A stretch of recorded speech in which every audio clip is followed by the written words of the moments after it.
This is Shattered. I'm your host, Rick Collins.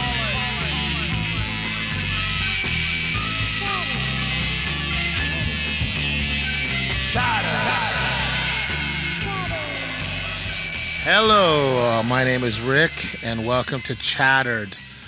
I'm here at SGV Sound Studio in Alhambra, bringing you another kick-ass show.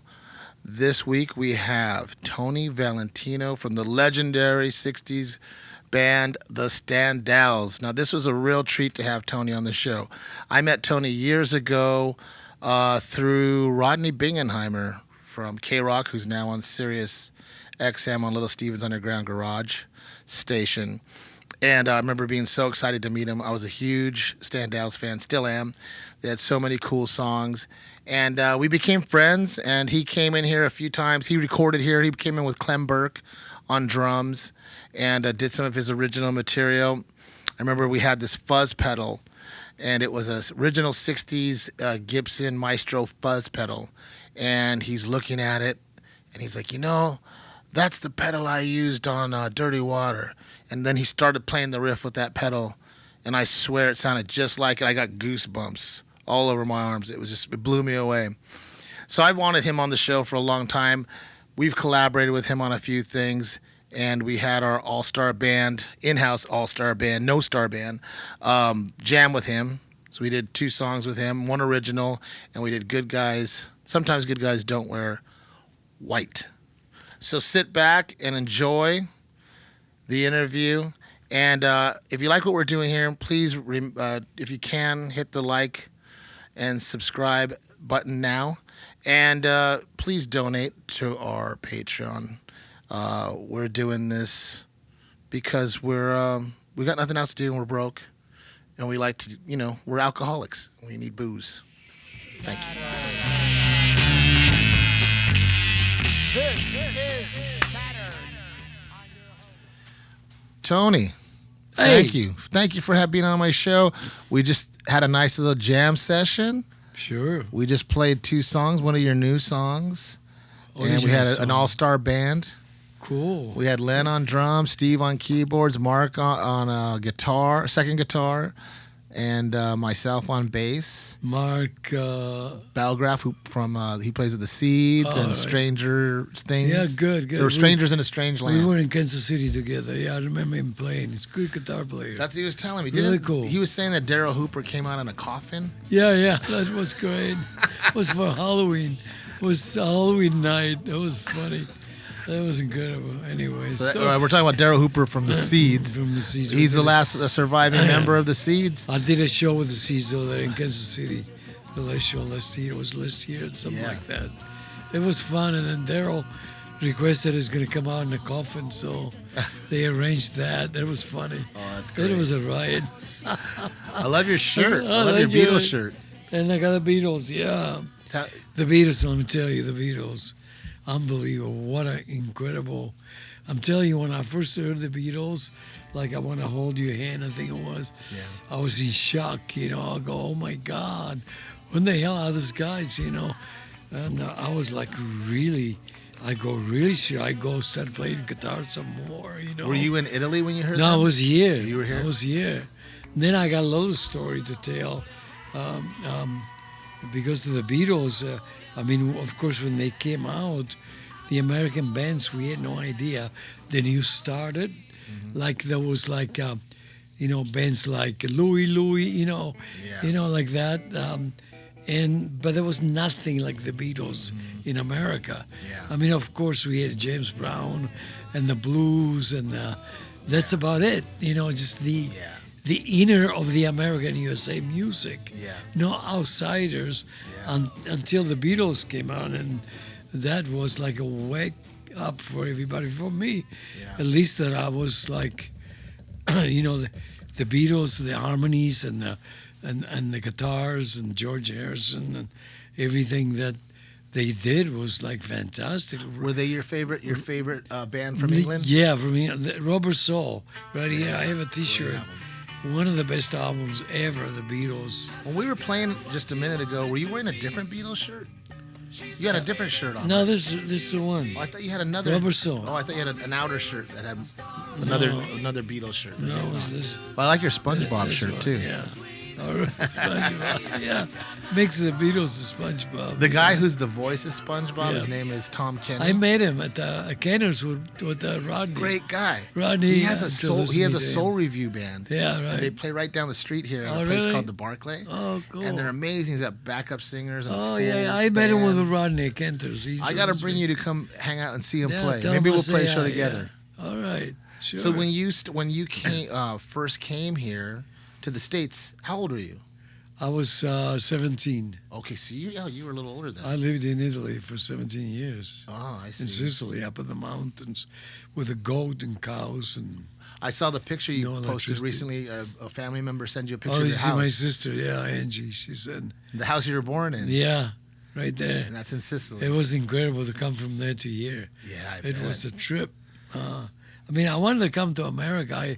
I definitely wanted to come. I would drove my mom crazy, and my grandma, she was in Cleveland, because they were here before my mom, and then they got deported to Italy, to Sicily, in early, I don't know when it was, in the 40s, I don't know.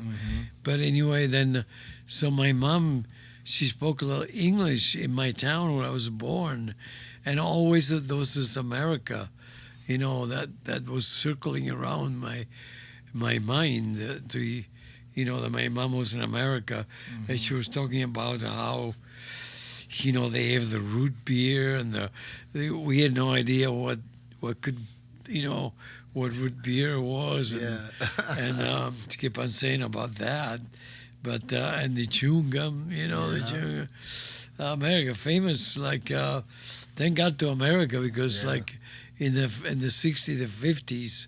Before I left, after the war, was bad times in Europe. It was not easy. Yeah. So I grew up in a farm, with the cows, and my grandfather planted the grape. He had huge acres of grapes. We used to make the wine, stamp the wine. The kids, we used to stamp the wine and make have the the wine. Valentino Yeah. wine orchard. Yeah, really, exactly. But anyway, that's the way it was. Like that road, no electricity, mountains. Oh, that's great. And that's So you remember before there was rock and roll? Yeah, right. Listen to Italian music, Yeah. Volare, oh. So when you came to the States, you had a band. Did you have a band before you joined the Standells? Yeah, so what happened is, that's why I wanted to send you this picture. I'm going to send it to you.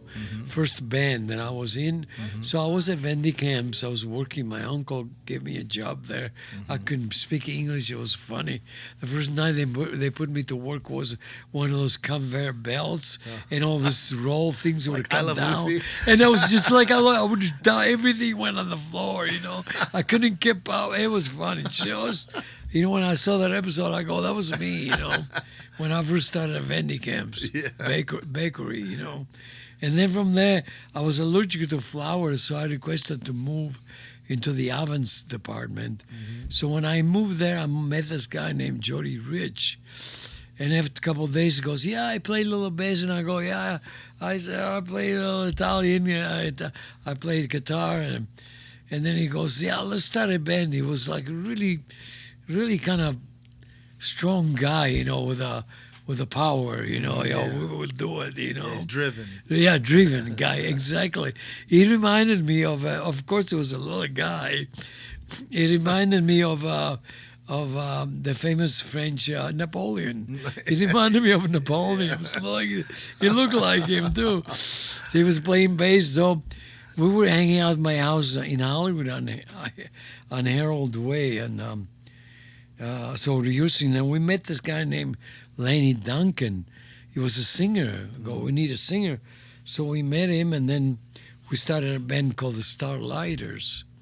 So we started the Starlighters, and after a while, we're rehearsing. And the first gig we were doing, I remember I was playing Sleepwalk on the guitar, things like that. And he was a great singer, and So we were rehearsing, and there was a song that he brought in that was halfway done, and then so I started playing the song. Then I added a bridge to the song, and then it was called Delayed Action. Then one night, but we weren't doing nothing. We were just playing here and there, rehearsal. We went to a football game in Burbank to see a football game. I'd never been to a football game in America. And then while we're there, these guys, they were scared the hell out of me. They were clapping like, dun, dun, dun, dun, let's go. They were going crazy. So on the way out, I said to the guys, let's call the song Let's Go. The song that we're working on, that song, was an instrumental, So we changed the name. We went and recorded in Glendale, and we're all three of us, me, Jody Rich, and Johnny, the drummer. But mostly it was me, Johnny Rich, and Lenny Duncan. We all paid $5 each, and we recorded Let's Go, the famous song. I still only charge $5. Let's go, each. yeah, $5. So that was my first hit, when I came to America. Oh, that's cool. And you recorded. So then after that, Lenny Duncan disappeared. There was an unknown situation of writing a song. I never had no idea of how that works. In the '60s, nobody did. Yeah. So then Lenny Duncan disappears, so they fixed it and went to Warner Brothers and released the song under the Routers. Oh, the Routers. Yeah, so then, Joe Saraceno, while later, but 5-10 years later, calls me. He goes, where were you, Tony? I was looking for you. We were trying to figure out this Let's Go thing, your rights and everything. Anyway, but anyway, I was involved with that song. Then from there, Lenny Duncan disappeared, and me and Jody were looking for a keyboard player. We were trying to form another band, and we were on the way to start it and form the Standells with this guy, with a keyboard player that we founded. And we were in this agency, McConkey in Hollywood on Wilcox, and one day, and we had an upcoming gig to Hawaii, right? We just formed the band. And the guy goes, you guys need a name. You go outside in the corner and come up with a name. So for a couple of days, we went there to come up with a name, Standing Around, right? So finally somebody said the Standells, and then we'll go, no, that's the amplifier, the Standells. There's an amplifier, you can do that. So we went with the Standell with one L, like that. Right. Standells. Yeah. Then with the fear of getting sued, we went and registered the name. We did a DBA with myself, Larry, and Gary. We did the DBA. We did the DBA on the Standells. Yeah. And so I was the very original beginner starter of the Standells. Original member. The original member, founding member, And how did you get hooked up with Ed Cobb? Well, then we were playing a lot of clubs on those days, and they were paying great money too. We were paying like PJs. And it was like the Stones and Beatles were doing covers in the beginning? Right, at the beginning, yeah. But the bands, there were only a handful of bands in Hollywood. There were not too many bands. The Beach Boys and the Standells and the Toodles. Were the Seeds but the around Toodles, the Seeds, yeah. No, even before me. They were not even formed in 1962. Oh, so this is 62? Yeah, man. Oh, wow. So in 62, there was only, Louis, that guy. What was that? Man, what was the name of this guy, their band? But anyway. Kingsmen? What? Was it the Kingsmen? The Kingsmen, yeah. Then, so we used to get a lot of gigs, and we used to get paid great money in those days, Was there a lot of people dancing? Yeah, we used to play 6 days a week, and we were tight. I mean, we were playing every night, 6 nights a week, A lot of covers, but not too many original in those days. We didn't know about original. We didn't know bands you could do your own original songs. You had no idea, until you formed a band that is for recording, you know. Yeah. Oh God, what we're gonna record? We're gonna record. What the fuck we're gonna record? You know. Right. But then that's how we met Ed Cobb through our agency. And then we were playing in this club on Cahuenga. It was called the Peppermint West, and everybody used to come there. All the movie stars. It was famous. It was on Cahuenga and Right by the and freeway Wilcox. there. Yeah. Yeah. Right about Oh, by half a Wilcox. block up from Hollywood Boulevard. Oh, okay. Incredible club, man. All the actors used to come there. As a matter of fact, one night we were playing, and the Metro D comes up to me. I was at the end of the stage. He goes, "Hey, Tony," he goes, "Is it okay if Johnny Cash comes up and do a song with you guys?" I go, "Oh my God, Johnny Cash! Oh my God!" So Do you remember there what he song he was. played? He got on stage, Johnny Cash alone. I gave him my guitar. that's great. I had a couple guitars, and then he goes, "Tony, let's do the song D as in Dog." I never forget that. Never forget that. I wish I had a picture. Oh, that would But be anyway, it great. was a great club. And then one night, this crazy dude walked in. He goes, "Hey, I want to manage you guys." Da, da, da. So we signed with this crazy guy, and he signed us with a record contract with Liberty Records. And we recorded our first album live at PJ's. Then from the Peppermint West, we got promoted. We went to PJ's because Trini Lopez was playing there. Famous in this day. Trini Lopez. He had a big hit, you know. He was big time at the time. Him and Johnny Rivers, the two guys Yeah. from the Whiskey Go and PJ's. Yeah. They were the two main clubs. Right. And PJ's was incredible. They play Bonnie's, you know, Hugh Hefner. Everybody used to come there. Everybody, you know. What a Bill great time. Cosby and Bobby Darin used to sit on the drums, you know. Wow. What an incredible. What an incredible, Incredible, time yeah. you grew up in. Yeah, PJ's, yeah. You were right at the right Yeah, place we were at the right right there, time. yeah. And one night I look over, there's Frankie Avalon sitting there, and then, you know, I go, all these big movie stars, you know. Yeah. Then one night I was playing, the Measure D comes up to me, he goes, "Hey, Tony, you know, see that beautiful girl over there?" I go, "Yeah, I've been looking at her all night." He goes, "Yeah, she wants to go out with you." I go, "Oh my God, no!" She was a Playmate of the Year. Playmate of the Year.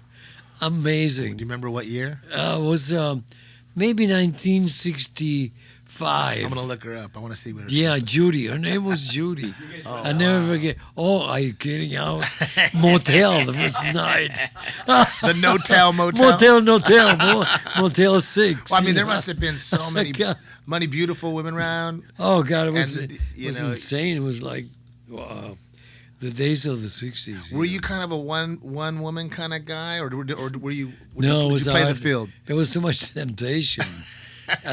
You're a true Italian. Yeah, I was too crazy. Man. It was like I'd never seen anything like it in my Anybody? life. In Italy, you go out with one person, one girl for all your life, and then you get married, and that's the end of sex. You know. Oh, you dodged a Yeah, bullet. yeah. I left it right on time. Yeah, you did. You know, I got over here and go, "Oh my God, all these women here, wow, this is great. I didn't know that." Oh God. I didn't know that the Pope is gonna excommunicate you, you know. You know what I mean? To have sex with another woman, you know. Well, that's What a fantastic. I'm proud of you. Oh my God. Did So- when you started recording with the guys, what was that process like? Was it natural to go in the studio for you, or was it? Yeah, it was kind of it was like it was a trip. It was a very a great experience because it wasn't that much of a studio because we recorded live at PJ's, so Right. Yeah. we were on stage performing, you know. Right. So we didn't really get that feel of being in the studio. Right. You know, they had a big truck outside with the monitors and everything. But I did not get the feeling until after Liberty Records. Really nothing happened. Actually, we Did you put go to out. Tower? Or, didn't you go Then to after Tower? that, we went with VJ Records. VJ, okay. With Sonny Bono who produced us. Oh, okay. And listen to this, talking about the Beatles.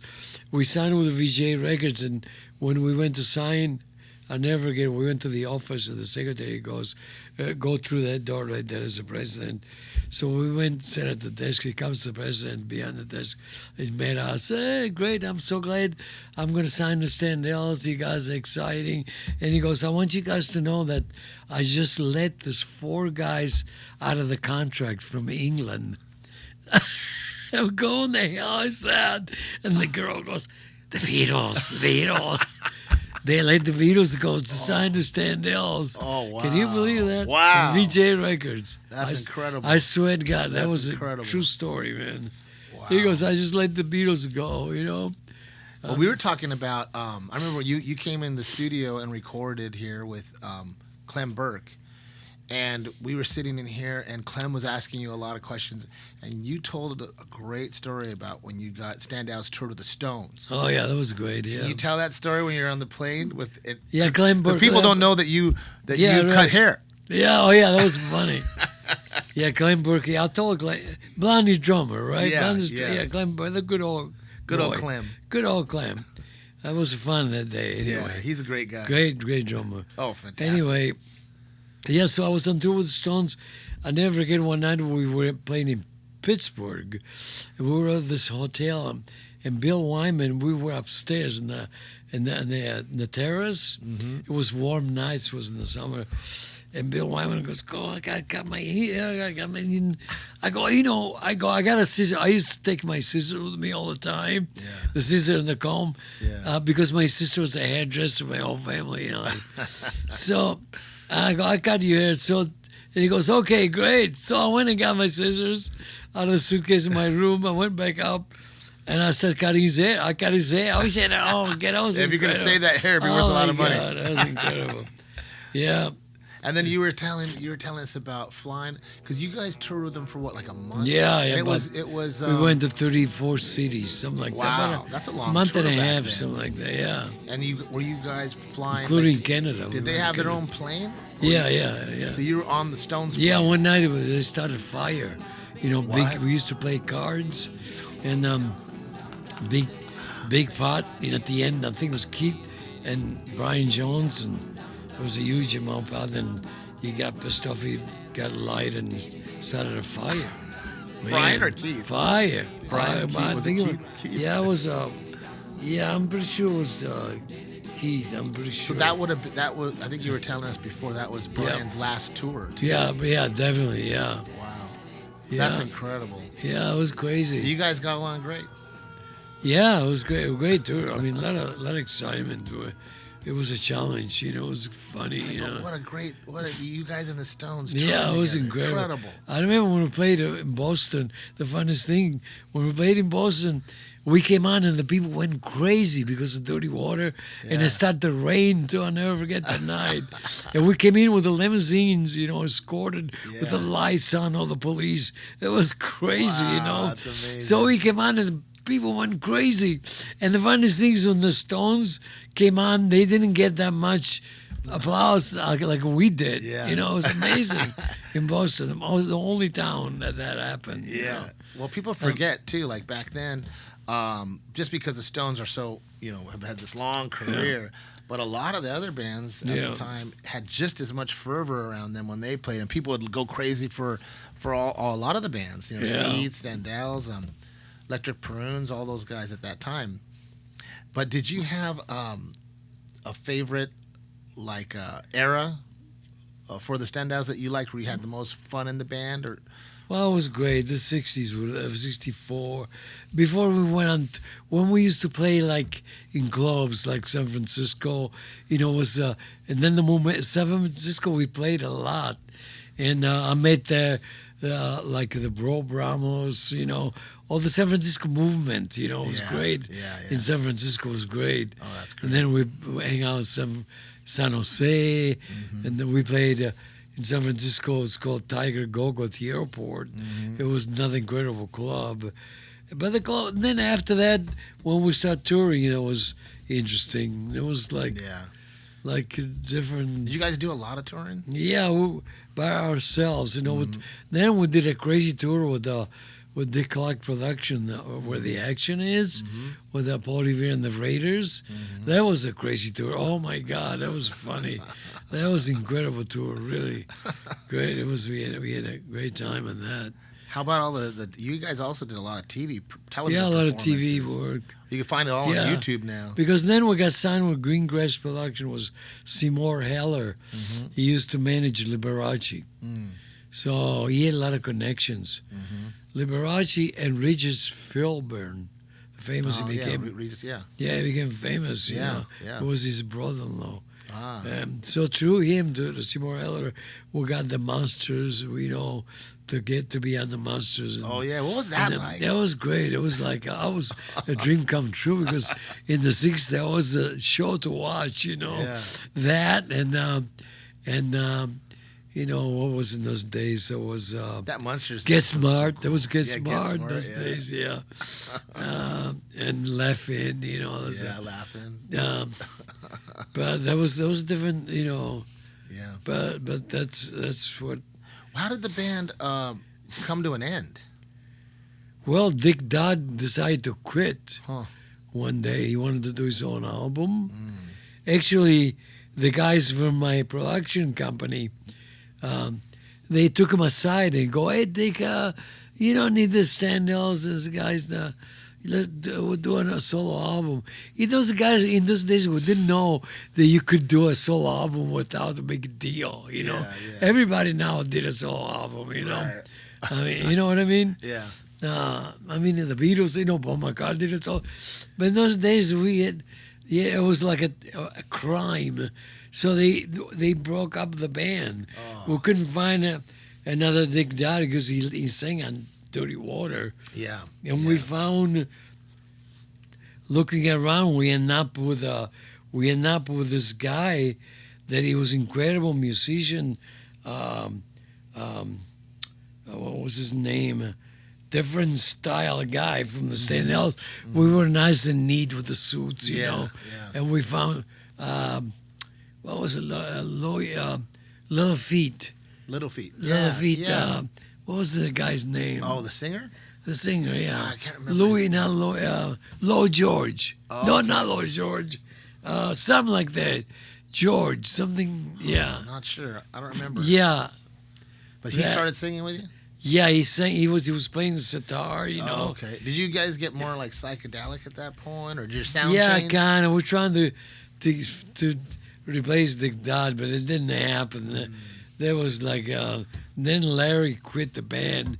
He got married. He moved to Utah or somewhere for 12 years. Wow. And I continued the Standells. I went to Canada, played in Canada for 6 years. Wow. You know, like Edmonton and Vancouver, Regina, you know, Alberta, all those towns. Yeah. Cold in the winter, you know. Oh, yeah. And then after that, did you have any other bands like in the 70s really, I was trying and to 80s? record it.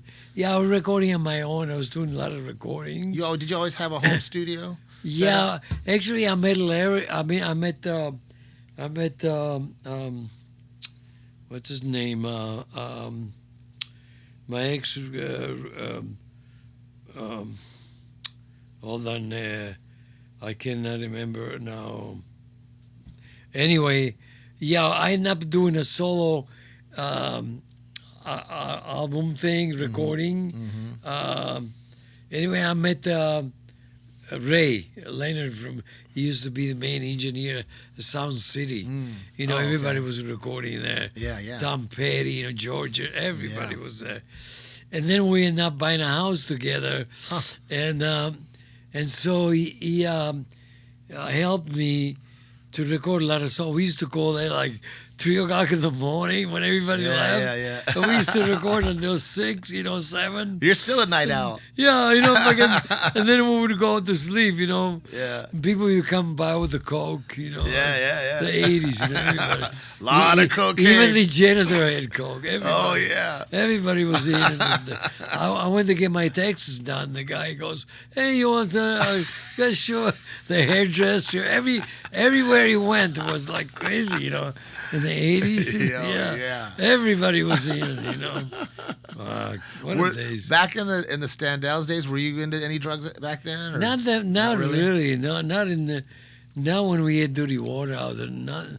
Nothing. And then Dick started doing like pills. Oh yeah, pills were big back then. Bad, yeah, like uppers, yeah. Bennies they were calling yeah, it some bennies. shit. Yeah. But you guys weren't. You weren't into psychedelics. Not until later. Not until when I moved to Laurel Canyon. After like in '69. In '67, '69, cool. 60. Yeah, that was cool. You Laurel must have Canyon. some stories. Everybody was stoned on Laurel Canyon. You must have some good stories from living there in '69. Oh, on Laurel Canyon. I wrote a song on my album. It's called "Living on Laurel Canyon" in 1969. That's a great song.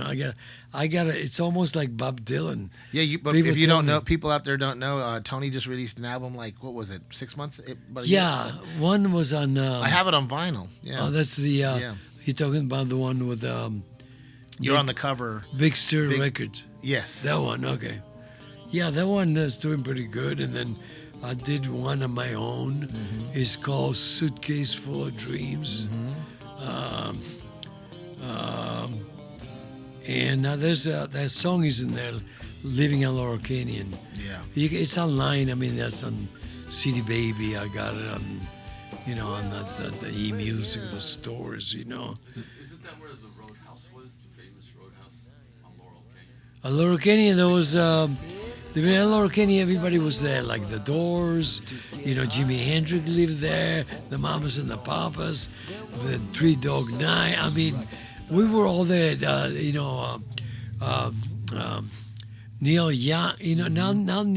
Neil Young. I think he lived on Topanga, but I'm talking about the other guys. All the other guys. Oh, Buffalo Springfield. All those guys. Yeah. And then, like you said before, there was a Richie Fury. All those guys, they become some of the Eagles. I was like we used to have a lot of parties. Yeah. So people used to pop in, a lot of musicians at night, 2 o'clock in the morning. We were marked red zone by the police because every night all the girls from the whiskey, all the dancers, everybody was there. It was like fucking. We had a terrace. People were on the mountain. There was a mountain, behind the house, and people fucking up there, yelling, 2 o'clock in the morning. Oh, that's awesome. My God, amazing. that was crazy. People on acid, going nuts, rolling down the hill, around the mountain, Oh God. What a time! Yeah. You're probably because of being in the Standells, you could just play with anybody you wanted, probably, because everybody knew you. Yeah, you knew everybody. I didn't really. After that, it just kind of, it was kind of like a lightning. Everything after the problem is that in the 70s, 72, 73. When the disco came in, it was the death of a lot of musicians. Yep. All of us, we couldn't do nothing with the disco. Yep. It was crazy. Nobody out of the station they wouldn't even give a damn about dirty water. Forget about it. Nothing. Yeah. It was forgotten. Yeah, it was all disco. Yep. It was like crazy. It was so crazy. What were you doing during that time in the 70s? Nothing. Luckily, I got a job playing in this club in Santa Barbara for a long time. I even moved there. Huh. We had an apartment and everything. Yeah. And you have one playing daughter? as the Standells. You have one daughter? Yeah, I have one daughter. She lives in San Diego. Brianna. Were you married only once? Or? Only once. Oh, okay. Yeah, that's it. Yeah. Only once at last. One, and that's it. One and done? One and done, yeah. But I got my beautiful daughter. Yeah, I've seen her pictures. She's beautiful. Yeah, thank you. She's she like looks 28, like very successful. I think. 28 or 29, I forgot. Wow, that's amazing. She's just, I'm very proud of her. She got a great new job. She's a great interior designer, decorator stuff, and she does all those buildings. She travels. They send her to San Francisco, Phoenix. Yeah. She's like big time She now. got the creativity from you. Yeah, I'm really proud of her. People don't know that too. That Tony, he paints his shoes. He's very artistic as well. Right? Yeah. Tell him about your art. That's why I cut my time doing a bench saw. Yeah. I like to work with the woodwork. Building stuff and everything. Yeah. Yeah. Your guitars. The guitar too. That guitar, that teardrop guitar. We're gonna put some pictures up. Of Yeah, I'm trying to sell that. I'll put it out with the lights and everything. Yeah. You know, it's called the Fox V. The Fox V. The Fox V. Oh, the Vox V. Vox V. No, Fox. Oh, Fox V. Fox V. Okay. Yeah. Fox Valentino, guitar. And I'm gonna. It's a good idea with the lights, My idea, So it's like I'm getting the how do you call it when you get the you go to Washington, you apply for to Washington for for a what do you call that? patent. Patent. Yeah. Right. Well, yeah, you have that cool harmonica magnet holder patent that on the too, side of your guitar. Yeah, thank you. Yeah, We'll put a that's picture so of that easy. too. Yeah, because for harmonica players, I used to go in my pocket try to find the harmonica, and the amp would vibrate on the floor. Yeah. So I got it right there. Boom, and I play and I put it back. Yeah, it's amazing. I was trying to sell them.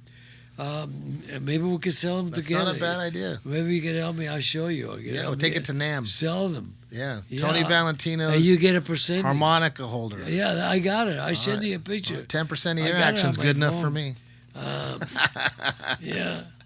Yeah, I got to show it to you. Yeah, that's cool, man. If you grab my phone over there, can you grab my phone on the counter? I want to show him the picture. Of what? The harmonica? The harmonica holder. Oh, I took a picture of it. No. Oh, how you made it? I put an ad on the music magazine.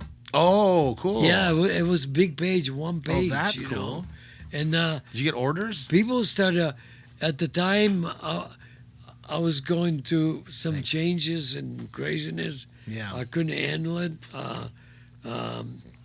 Like I kind of let it go, Yeah. But I wanted to. People were interested. I was trying to get, to do it, to have like Guitar Center. Yeah, get distribution. See, like right here. See, I had him. I had it on. Fast draw harmonica. Yeah, He makes it look like a cowboy Yeah. holster. Like Yeah. Hold it up to this camera. Yeah, hold it on the camera. Which one? You want to do it? It's pretty cool. You're right. 'Cause It's like a holster. That's really Yeah, smart. they did a big story in the magazine, and I never could. I need help. I need somebody to help me. I might know it's good. someone. It's a great convenient, Yeah. Because you lose the harmonica, you put it on the floor. That's what. That's great. And then you don't want to have that stupid thing around your neck. Yeah. It's so awkward. Yeah. That's cool. A lot of people don't know how creative you are. Like God. beyond guitar playing, and Tony's always writing songs. Oh yeah. And he's like active. And do you mind saying your age? Do you mind? Yeah. Okay. Let me just tell you, Yes. for someone like Tony's, I'm the same age. The same age as Mick Jagger. All right, same age as Mick Jagger. Let's leave it that And way. he's probably writes more songs than Mick Jagger because For Mick sure. Jagger barely, they don't put out as many new albums anymore. But Tony's always calling us and, hey, I got a new song. And he sent Chris and I know, and I want to apologize because he sent us a lot of his demos and songs, and we were supposed to pick one, and we got busy. We didn't do it. Soon. But now we're here, and we're working together. But you wouldn't believe the variety of songs, too. Not just rock, but he had country. Yeah. And different forms of music. Yeah, and he has a studio in his house. Yeah, I got a studio and I sit there every night and I write. Yeah. That's my world, Yeah. So you're a night owl. My still. escape. I used to go to clubs and this and that.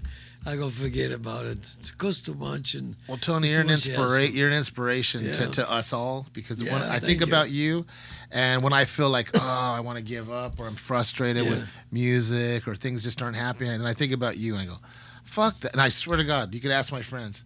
Oh, thank you. like, "Fuck that!" I go, Tony Valentino Yeah. is kicking ass. Yeah, you know, still gotta do I it, have man. no excuse. Yeah. I shouldn't be complaining. Yeah, you just keep it. Yeah, you never know. The song could be around the block. The next song. Yeah. You know what I mean? Well, you always have such a every time I see you, you have such a positive attitude, and you're all about creating. Yeah, you got to. Your imagination of bringing the song out. To let other people hear it. Mm-hmm. Listen to it. like Bob Dylan. Bob Dylan when he started. I mean, Bob Dylan is incredible. Yeah. Bob Dylan is Bob Dylan. Nobody could be Bob Dylan but Bob Dylan. Yeah. He's incredible. He's giving us some incredible songs. Mm-hmm. At the beginning, I didn't like honestly the way he sang. Yeah. I couldn't understand what the hell he was doing, what he was saying. Right. When I came from Italy, I kind of liked him, and I go, but I just can't figure out what the hell he's saying. And then I had no idea. Of the music, the American music. I didn't know about Woody Hartley. What was the name? Arlo Guthrie. Arlo Guthrie. Yeah. And all these guys. Yeah, the roots Americana. Yeah.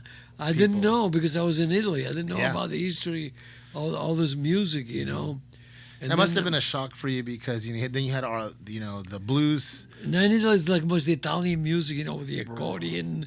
What a and, trip. That like must have been a trip. Yeah. more three-chord changes. Dun, dun, dun, dun, dun, dun. Yeah. Almost like more Mexican traditional. music. Yeah, traditional Italian music. Yeah, traditional Italian music, Yeah. Like like opera, I give you anchovy, mozzarella, Yeah. And you know what? You still have a wonderful accent that you never lost. I don't know. Do you still speak? No, perché parlo sempre in italiano. Io non mi sono dimenticato mai, quindi per questo non c'ho un accento. Sì. I love you, Tony, man. But anyway, I was honored to be inducted into the California Hall of Fame the other day, and Tony, we're gonna put a picture up. But the California Rock and Roll Hall of Fame. I met some incredible nice rock and rollers from the '60s in the dressing room. Who was there? Who was there? Wasn't one of the Chamber Brothers there? I met him, and then Dennis Stefano, the Buckinghams. Yeah, great singer, great song. Yeah. Some other songs, so many other songs, are guys that I didn't know who the names, Yeah. But I was honored that I was included to be with all those musicians in the dressing room, coming from Italy, for the cows and the goats, and You came a long way. I couldn't believe it, I go, wow. Oh, you came a But long anyway, way. So I think and Rodney was there too. Rodney Bingham. Rodney, my good friend Rodney, I must say. I think that's how we met. I think I met you at Rodney's birthday Through party. Rodney, I met so many people. The guy is an incredible person. He helped so many people, including Blondie, David Bowie. He's responsible. The Ramones. I mean, you name even the name. Beatles. He was hanging with. Too. He told me some great story about hanging out with George Harrison. Yeah. And they went into Fred Siegel's. He told me that George Harris, he was there the night. There's a famous picture where George Harrison's, I forgot the restaurant. It's in Hollywood. It's a famous restaurant. And what's her name? Mamie Van Doren, the other one. Oh. The blonde? The blonde. I forgot her name. Yeah. She's the one that got decapitated in the car crash. Yeah, right. Jane Mansfield. Yes. It says James Manson. There's a famous picture. You could look it up. We'll post it on the video. And George Harrison's throwing a drink at the photographers because the paparazzi are around the booth, and he got annoyed with them, and he's throwing a drink at them. And Rodney's like, I took them there. I was standing right behind the photographers when that happened. Oh, wow. He says the next morning he wanted to go shopping, so he went down Melrose, and we were in Fred Siegel, and they had a glass display on the sidewalk with mannequins, and he goes, I want to try that on. So he climbed in the display, took it off the mannequin, unchanged in there, and was standing in the window. Wow. And he said girls were walking by tripping out. They're like, because George Harrison's standing as like a mannequin in the window. Oh, my Fred God. Siegel's. And only, Rodney. Forever, yeah. The stories that he has. Yeah, he's got a lot of stories. Unbelievable. Yeah, I have a lot of stories. Yeah, like that, yeah. It's just memorable, great stories, But Rodney's been great to me. He plays a lot of my new music. Did you know each other back then? Yeah, from like this late... like 69, 70, around 74, something like that. Oh, when he cool. came. First time when he got to Hollywood, Yeah. Yeah. Anyway, Is so there anything you want to promote or no, cover? nothing. I got. We talked about everything. Well, we got In the Morning. In the Morning, new a new song. So we Yeah. we learned it. We kind of worked on it last night without Tony, and then Tony came in today and taught us the song, and I think we got a pretty good take. Yeah, well, you know. You like the, every time people hears this song, they go, "This song would be a great song for Ringo." I go, everybody. I go, I don't know. So I know Steve Lukather, right? Yeah. Oh, Steve Lukather, he's great. I was in this club one night, and this guy brings Steve Lukather to me. He goes, "Oh." No, actually, this guy comes down. He said, "Okay, if I go get Steve Lukather wants to meet you, he found out that you here." I go, "What? Really, Steve Lukather? My God, is big Toto, Yeah. No, he comes, Steve Lukather, and he goes, "Tony," he started bowing to me, he took a bow. I go, "Don't do that, Steve, come on, man.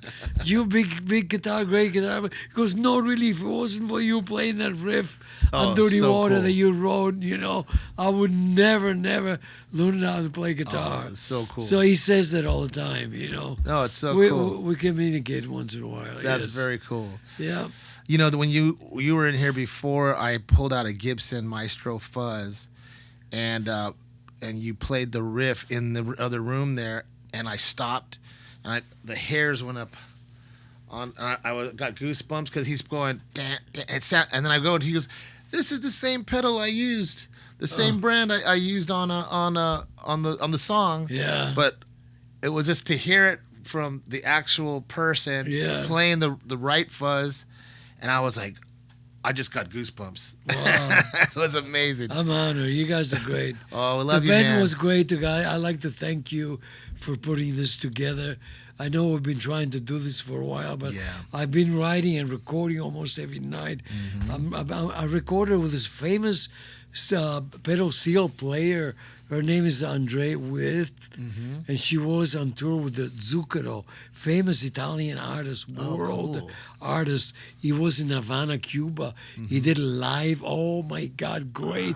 He had all the Havana band musicians. This guy Zucker is great, And she went on tour with him, and she's one of the best steel And she players. recorded on one of your songs? Yeah, we recorded in my Cool. studio. I think I yeah. saw the pictures. 2 songs, yeah. Yeah. I posted a picture with her. That's yeah. cool. Yeah, she's an incredible musician. Do you you were telling me about a country song that Country song we did, yeah. It'll be out pretty soon, yeah. All right, well, we got Yeah, to look for I that. found a country singer. We're yeah. gonna have you back too, and we should record a song, and we'll Yeah. have Krista do some backups on. Yeah, that would be great, the and I'll song for send you. you a piece of song that I would like Krista to, if she could just Okay. sing a couple bars, would be awesome. Yeah, and you got it. And we were also talking We're about. all in the family here, yeah, you now we're know. talking about maybe Yeah. going to taking it on the road. Yeah, let's go to Europe. Yeah, Yeah, why That'd not? be We great. might be going to Europe. So, yep, lots of stuff yeah, coming. A lot of stuff. Just All right. beginning. Thank you for being on Yeah, the show, thank you, Tony. man, Rick, yeah. Thanks for being on Chatter. Family, and Dean is here. Yeah, Dean's you know, here. We all Oh yeah, like. and so now you think he'd be done? No, he's going to a party in Malibu now. Yeah, we're I'm not going- even going. I'm too tired. Yeah, He's going to Malibu. to an executive like Warner Brothers, some big shot producers. I don't know. That's what they're telling I me. can't keep up with this guy. Okay, so I got to run. All right, And buddy. Love and peace and rock and roll. Yeah. And love you all. Boom. Perfect way to end it. Yeah, thanks, buddy. All right. That was a good interview. Excellent. Yeah, that was great. We did that.